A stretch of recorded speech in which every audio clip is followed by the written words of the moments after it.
welcome to an episode of White Coat Wednesday. I am Brooklyn Jackson, a Senior Education Program Manager at the University of Queensland Ochsner Clinical School, and today I am here with Ryan Luessen, and he will be telling us a little bit of information about his journey as a medical student as well as his research. So Ryan, can you tell me a little bit about yourself?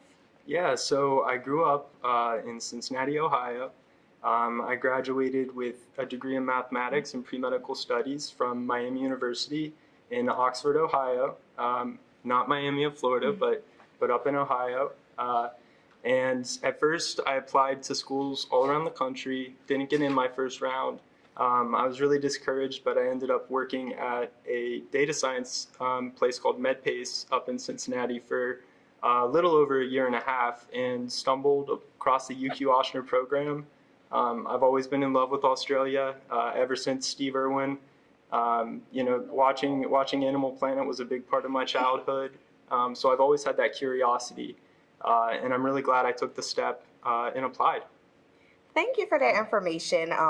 So can you go a little bit more detail on what was your deciding factor to come to the UQ-Ochsner School for medical school? For sure. So I initially applied to University of Sydney, not knowing anything about Australia other than I loved the country and I wanted to be there. I didn't really do my research, and it wasn't really a program recognized within the U.S. health system.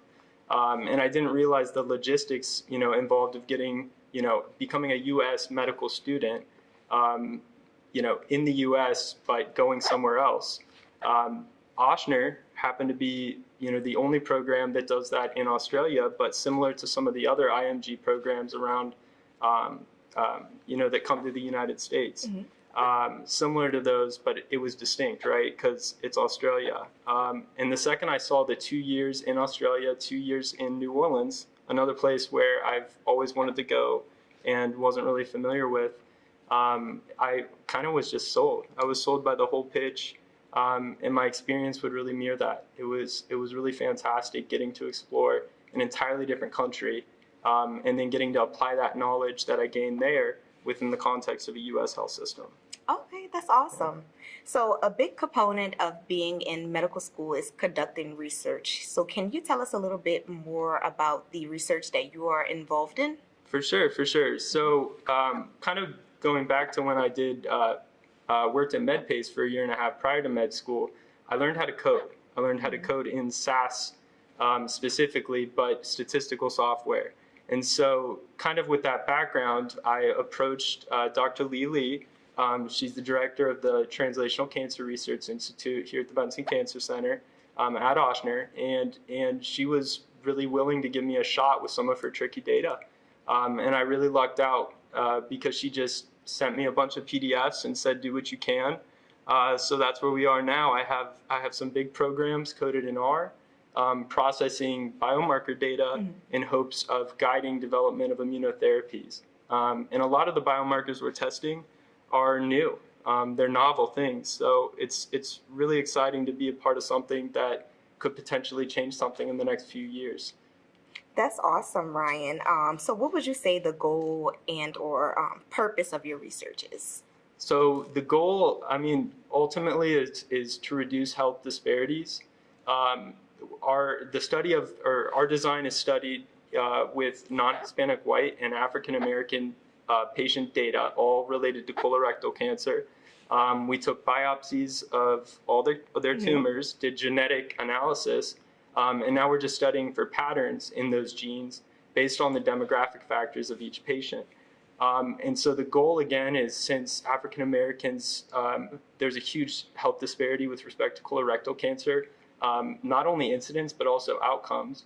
Part of the research is to potentially maybe identify factors or targets for immunotherapies for maybe different patient populations that could help improve outcomes, more of a patient-centered approach.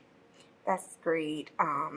So what motivated you to get involved in research? I think the first step was, I got my toes wet when I worked prior to medical school.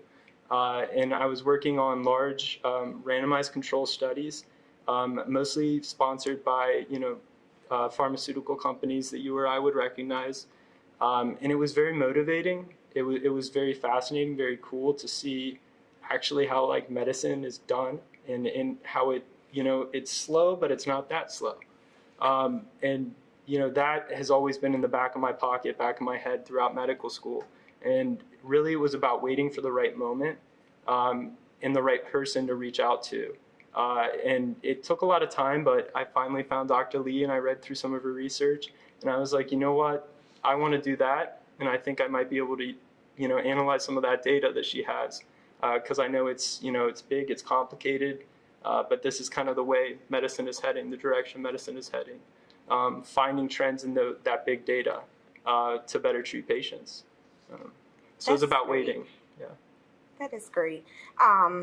So there are so many students that are out there that's interested in medical school, and what advice would you give to incoming students about just, the admissions process, just anything that is relevant to medical school?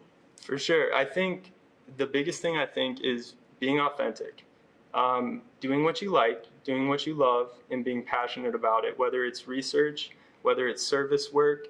Find something that you truly are passionate about and do it. And I think, it can be small things, it can be big things. It doesn't have to be an overarching theme, but just find where you can apply your talents and find where you can feel, that you're able to use those talents in a practical way, not just something to list on a CV.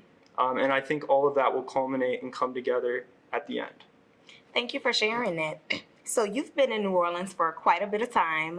So what is one hidden gem that you feel like is overlooked by tourists that tend to come down here and visit? One hidden gem, I think, the biggest thing coming from out of state that I've enjoyed about driving in New Orleans, which a lot of people don't say that sentence right off the bat, but it's beautiful to drive through the interstates, especially right outside the city, where you can see kind of the marsh and the swampland and that biome that we associate with southern Louisiana. You can see it. It's almost like a Shangri-La.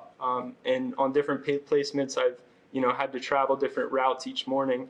And that's been my biggest kind of joy in the mornings, is seeing something different, something new, and seeing that kind of natural beauty, which we still have here, despite it being a big city. Yes, that's great. Very beautiful city.